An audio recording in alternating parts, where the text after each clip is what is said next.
I didn't get back into LEGO until 2020, so there was a good 15-year gap of time where I wasn't paying attention to anything LEGO was putting out. There were a lot of great sets that were released in that time frame that I missed out on. One of those was the Ghostbusters Firehouse. It is extremely expensive to try and get now, and even more so if you want the minifigures too. But that's okay, because as with the Quickie Mart set, I felt the official Ghostbusters Firehouse was just a little too big for the scale of my city, as that set was built on 1.5 base plates with a lot of extra space in the alleys and on the side, and a lot of space in the front too. The building itself took up 42 by 22 studs, and a half base plate is only slightly smaller than that at 32 by 16 studs, which made the Ghostbusters Firehouse the perfect building for me to completely redesign to fit entirely on a half base plate. I started out my design process by referencing images of the actual firehouse used for the movie in New York City. Upon viewing those pictures, I immediately noticed the colors of the LEGO Firehouse were a little off. Their firehouse was all light gray on the first level, with one brick of dark gray at the bottom. The actual firehouse was light gray at the bottom where it sticks out a little, but then various similar shades of tan stone above that. And the tan continued through the detailing of the upper levels. My plan was to use a mix of dark and regular tan for this, instead of gray. The official LEGO version also pushed out too much in the lower portion, and the upper level details had all these gaps in them, instead of being continuous as the real building. I was going to utilize snot techniques to fix this on mine. I also noticed how plain and flat the back of the official Firehouse set was, and also mismatching in color from the rest. And I planned on making mine equally detailed on all 4 sides. And use a floor-by-floor removal function, not a folding one. For the interiors, my plan was to just recreate as many of the same details included in the official set as possible, knowing I'd have less space and some things would have to be eliminated. Or at least very scaled back. When figuring out how I was going to do the tan detailing, I decided on using tiles exclusively. This would allow for finer wall details when needed, and also to close up those gaps I mentioned a moment ago. The trick with this was getting all the tiles to match seamlessly on the corners. I accomplished this by connecting them to brackets on the back and front of the build, with a plate in between the brackets and the tiles to create that perfectly flush corner. The only place I was not able to get this to work perfectly on was that bottom gray portion, and the star detailing above the doors. But these imperfections really didn't bother me and were just a small compromise to make the rest work. And while on the topic of that star detailing, while I originally had the same circular tiles on the side, just in tan instead of blue, the same way the original set had, I ultimately removed them so that just the single circle stud on the plate showed. This is because the tiles would have made that one area of the build go slightly beyond the area of the base plate, and the challenge I gave myself here was to keep it entirely contained in one. The front doors are 2 different colors here, as I switched one to regular red instead of the dark red to see if I can make it work entirely with the red tiles I already had. And I was able to. My wall technique for the lower floor also allowed for me to separately color the interior to match the way the actual firehouse interior was colored, with just the thickness of 1 brick and 1 tile, instead of the double bricks the original had, thus expanding my interior space. It also allowed for the tan stone section to remain flush with the building details on the upper levels. The detailing is almost exactly the same as the real building, with each floor containing the exact number of, I guess I'll call them teeth, I'm not really sure the correct name. 1, 2, 3, 4, 5 here, and 1, 2, 3, 4 here. 9 total. The only part about my tile method that I knew would be a slight issue was their connections on the side windows, as the way I have it is that all these corner tiles are only connected to the wall via a single stud, likely making them prone to falling off. But I still think it's the best method to accomplish what I was going for. This window trim here with lots of 2-plate high tan bricks are also placed mid-stud. The reason I use these pieces instead of regular bricks are for their hollow hole connection, so they could be reconnected to the middle of this plate here on the bottom, as well as so these bars could slide into them at the top, under the arch. There are a few bits of color on the side of the building that do not match the rest. That would be the black plate here, which should be dark red, and the slight overlap of the dark red here, which should be all tan. These were more small compromises I had to make for stability purposes. The dark red overlap is done to lock the windows in place, and the black plate is done to keep the third floor base sturdy. As in order for me to make this floor split happen exactly between the sideways tiles, I had to leave this lone round snot piece on the bottom.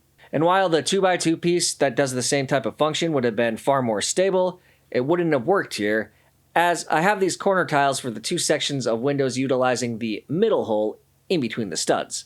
This is so that I could leave this gap of dark red in between the details. You can see that I didn't have this issue for the middle window, as I put those on the full studs there. That's because the middle window in the real building is actually wider than the side ones. Anyways, because of this method, I had to not only make the third story floor 2 plates thick, 3 if you count the tiling, but also add this extra layer of 2 wide plates to keep those little snot pieces attached. I chose black over the dark red as it matches the windows. And it's neutral to the color scheme both on the exterior and the interior. I immediately thought of this piece when deciding on what to use for the roof detail here, and then just used some tan ingot pieces below it to give the details the needed length. Bricklink says these low arches used at the top of my third story windows are not available in dark tan, but there happens to be exactly 4 of them in this Italian Riviera set, which will be part of a brand new beach area in my city. So I'm going to temporarily switch them out for similar arches in this brown color that I already have. Done. Now that I was finished with the design, it was time to sift through my collection, find the pieces I already had, and then order any additional needed pieces. My build is at 3,325 pieces the way I have it, and it cost about $350 total in additional parts, including shipping and tax. So not that bad of a piece to price ratio. I also found a very good deal on a used Ecto 1 set with all the minifigs included. When I had all the parts, I got to the building. And this was the final product I came up with.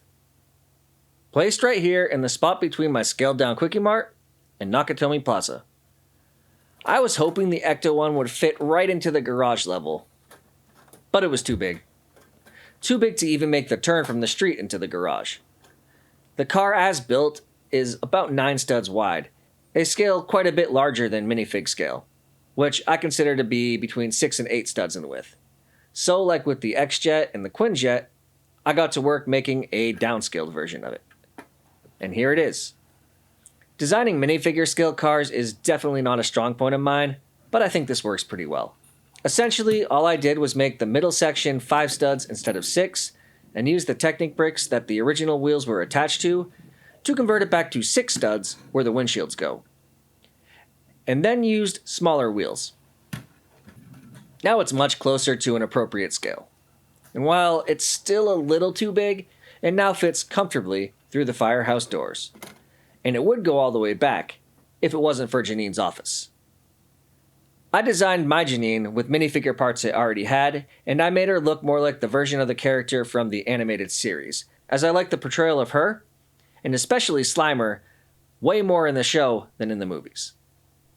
I also switched out the hairpieces for Zedmore and Venkman, as this receding hairpiece fits the likeness of Bill Murray much more closely, and I don't know what Lego was thinking putting that slick back straight hair on Zedmore.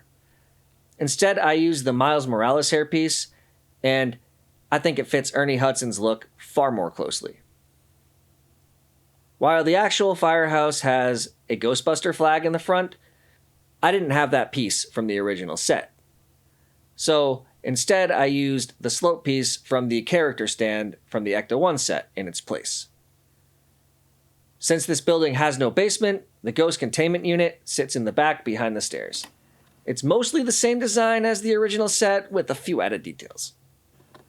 Under the stairs, we have some mechanic equipment, and then a scaled-back version of Janine's office area right here. On the side, we have storage closets for the ghost-busting equipment. I use the regular 1-stud doorways here instead of the 2-stud deep ones in the original set. and I added some space inside the closets by removing the stop bricks behind the doors and just replaced them with a single plate. Over here is the fire bell, the same design as the original set, and then the stairs leading up to the second story. The one issue of the floor-by-floor removal system is this fire pole. I used the same piece as the original set used, and I have it connected only at the bottom floor, with just this single Technic connector at the other levels to keep it in place as they get put back on. Now let's go up to the second story. As we come off the stairs to the landing of the second floor, we have a hallway. It's pretty bare here. I could add more pictures on the walls or something. But anyway, this wall removes to get a look at this disgusting bathroom.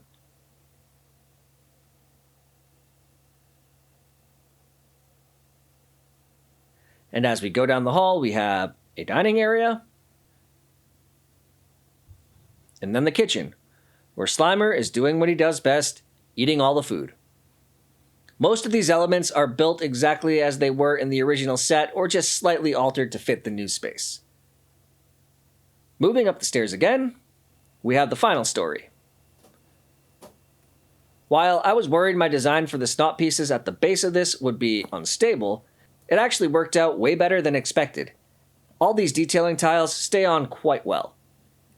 In the third story, we have a little laboratory area for Spengler to the left and a full-size pool table to the right. At the back of this rec room, we have another door. This wall also removable for better access. In here is the bunk room, with 2 sets of bunk beds, and some storage for personal items. I know in the movie they're not bunk beds, but since the ceilings are so high and the floor space is limited, bunk beds worked way better for this build. Last up, we have the roof. Accessed by this trapdoor and a folding ladder, where the Ghostbusters can have a higher vantage point on busting the Stay Puft Marshmallow Man. Another build I plan to design and add in the future to rampage through this portion of my city.